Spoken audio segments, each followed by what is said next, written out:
I am the HVAC repair guy.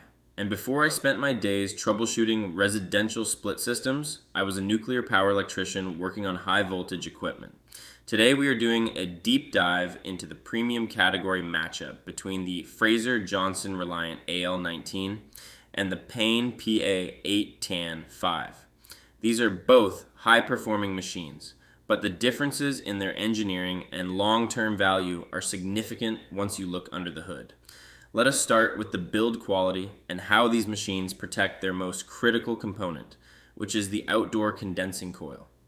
When I look at the Fraser-Johnston Reliant AL19, I see slotted panels. Now, these are better than a basic cage because they offer more surface area protection, but they are not the same as true heavy-duty louvered panels. The Payne PA 8-TAN 5, on the other hand, uses a wire grill. This is essentially a heavy-duty cage that leaves the coil exposed to the elements. While a wire grill makes it easier to see if the unit is dirty, it offers almost zero protection against physical damage from hail or debris. While the slotted panels on the Fraser-Johnston are a step up, they are still a middle ground solution for cabinet protection. Next, we look at efficiency and how these units actually run. The Fraser-Johnston is sitting at an 18.2 SEER rating, while the Payne comes in at a 17.0 SEER. To understand the technology here, you have to think about the compressor like a light.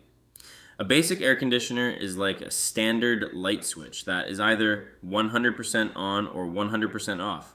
Both of these units use a 2-speed compressor, which acts more like a high-low switch.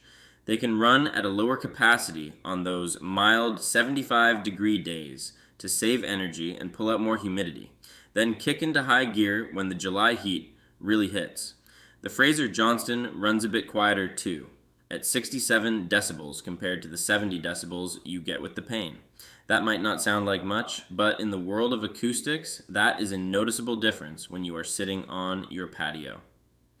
Now, let us talk about the 2026 market prices.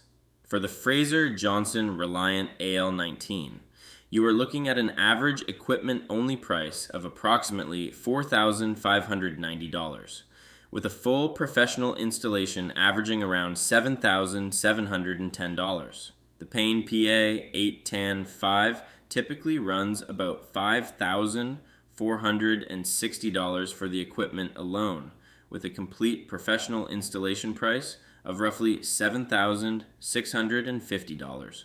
You are paying a bit more for the Payne hardware, but the total installed cost is remarkably close between the two brands because of how contractors bundled these systems. Maintenance is the key to making either of these machines last 20 years. Here is a pro tip from my days in the plant.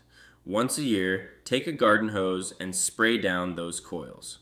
Do not use a pressure washer because the high pressure will fold those aluminum fins over and choke the airflow. Just a gentle stream from the top down will wash away the cottonwood and dust that forces your compressor to work harder than it needs to. The biggest difference shows up in the warranty. Both brands offer a 10-year parts warranty. However, the Fraser-Johnston Reliant AL19 comes with a lifetime compressor warranty for the original owner. The Payne PA 8-TAN 5 only gives you 10 years of protection on that compressor. Neither of these models includes a unit replacement kicker in this specific tier, but that lifetime compressor coverage from Fraser-Johnston is a massive safety net. The verdict is clear for me. While the Payne is a solid and reliable machine, the Fraser-Johnston Reliant AL19 is the definitive winner. You are getting a higher efficiency rating, better cabinet protection with those slotted panels, a quieter operating volume, and a lifetime compressor warranty for a very similar total installation price. Shop like a pro by checking out the head-to-head tool at HVAC for Beginners.